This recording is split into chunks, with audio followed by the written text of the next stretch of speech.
Bonjour et bienvenue si vous nous rejoignez pour suivre en direct depuis la place Saint-Pierre, notre rendez-vous du dimanche avec le pape François pour la prière du Regina Coeli. Nous attendons l'arrivée du Saint-Père à sa fenêtre d'ici quelques instants.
Cari fratelli e sorelle, buongiorno.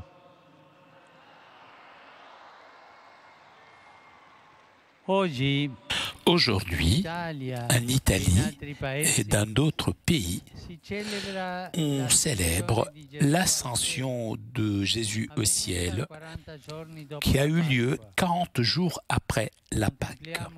Nous contemplons le mystère de Jésus qui sort de notre espace terrestre pour entrer dans la plénitude de la gloire de Dieu, portant avec lui notre humanité. C'est-à-dire, notre humanité entre pour la première fois au ciel.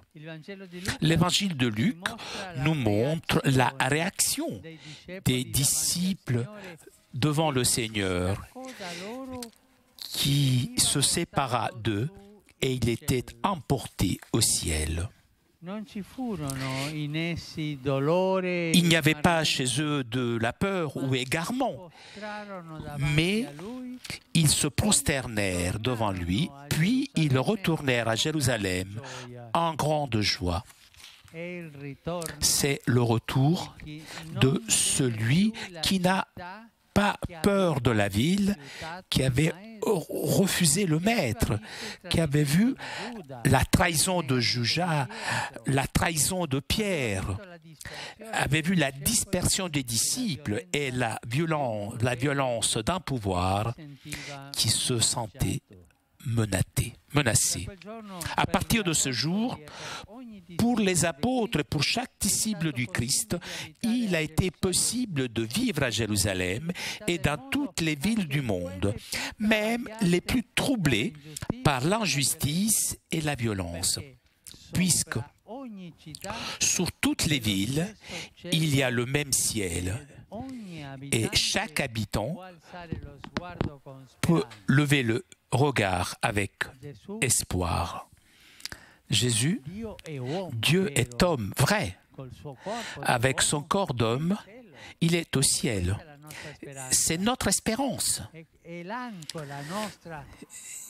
Et il est là et nous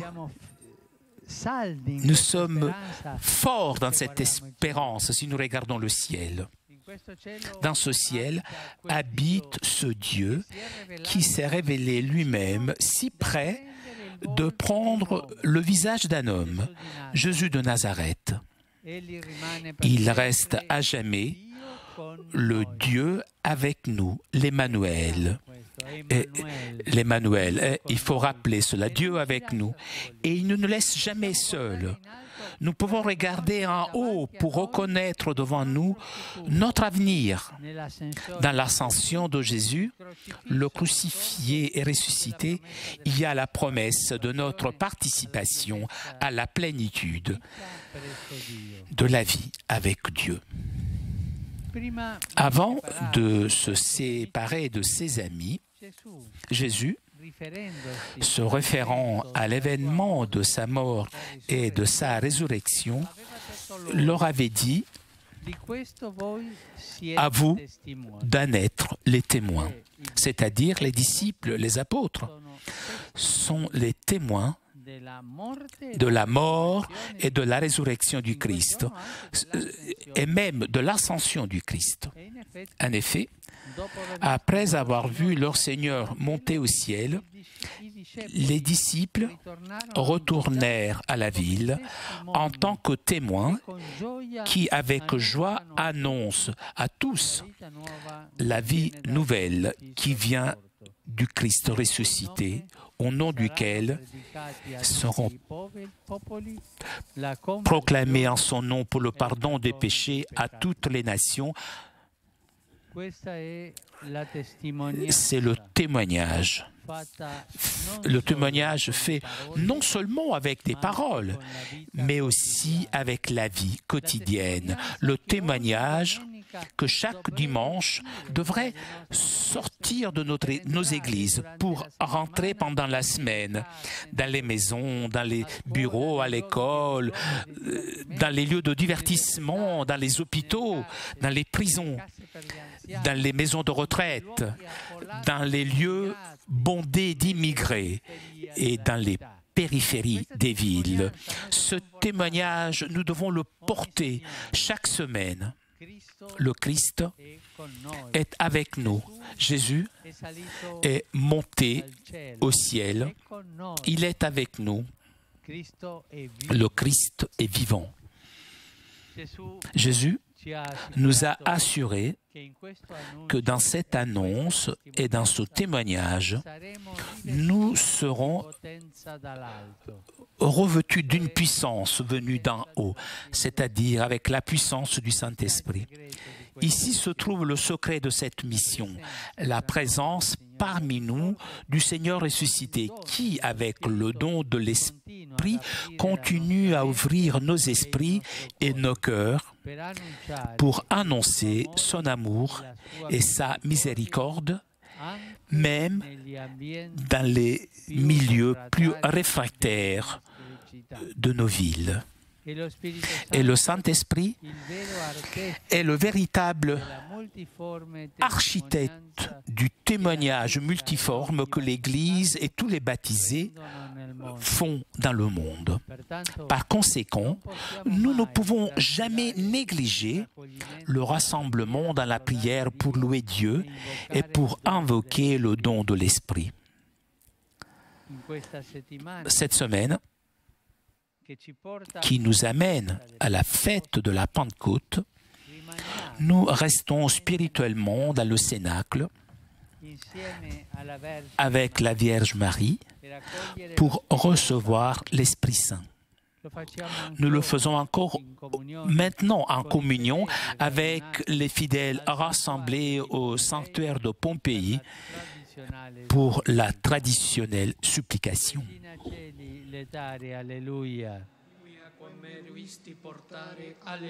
Resurrexit sic ut dixit, alleluia. Ora pro nobis Deum, alleluia. Gaudet letare Virgo Maria, alleluia. Quia surrexis Dominus vere, alleluia. Deus, qui per resurrezione in Filii Tui Domini nostri Iesu Christi, mundum letificare dignatus est, presta quesumus, ut per eius genitricem Virginem Mariam, perpetue capiamus gaudia vitae, per eundem Christum Dominum nostrum. Amen. Gloria Patri et Filio et Spiritui Sancto. Sicut erat in principio et nunc et semper et in saecula saeculorum. Amen. Gloria Patri et Filio et Spiritui Sancto. Sicut erat in principio et nunc et semper et in saecula saeculorum. Amen.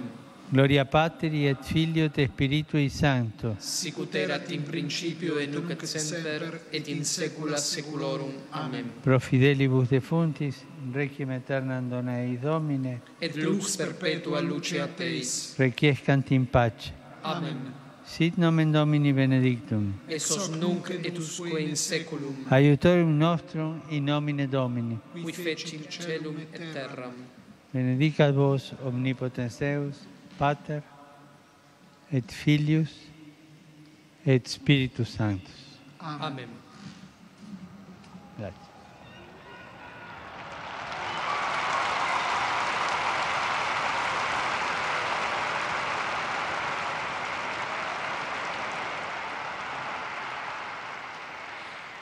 Cari fratelli e sorelle, aujourd'hui est le 50e journée mondiale des communications sociales voulue par le Concile Vatican II. En effet, les pères conciliaires, en réfléchissant sur l'Église du monde contemporain, avaient compris l'importance cruciale des communications qui peuvent construire des ponts entre les personnes, les familles, les groupes sociaux, les peuples. Et cela aussi bien dans le domaine physique qu'en celui numérique.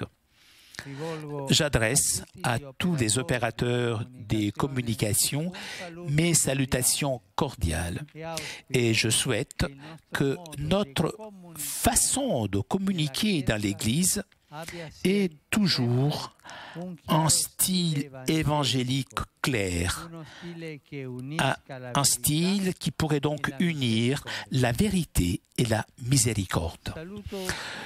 Je vous salue, vous, fidèles de Rome, pèlerins venus d'Italie et de différents pays.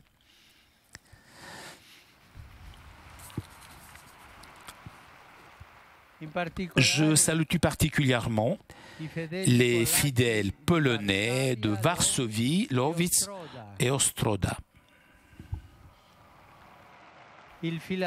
L'orchestre philharmonique de Vienne, le groupe irlandais, les amis de Monseigneur O'Flaherty, les étudiants du collège Cordelius des Pays-Bas et la Katholische Akademie Verbindung Capitolina.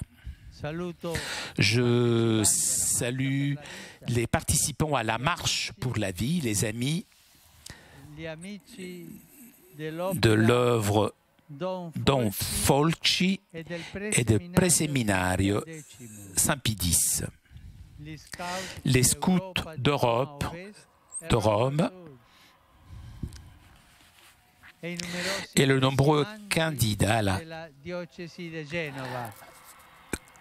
à la confirmation du diocèse de Gênes. Ah, vous faites du bruit, vous, les Génois. Aujourd'hui, dans de nombreux pays, on célèbre la fête des mères. Souvenons-nous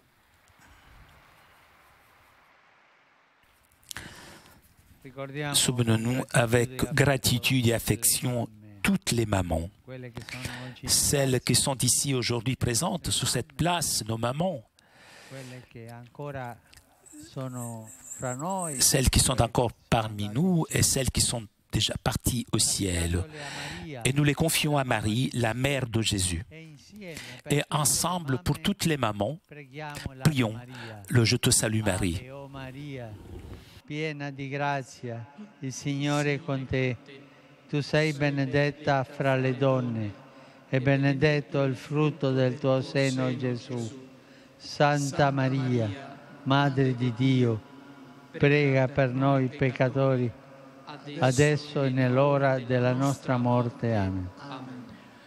A tutti auguro. Je vous souhaite à vous tous un bon dimanche. S'il vous plaît, n'oubliez pas de prier pour moi. Bon déjeuner et arrivederci.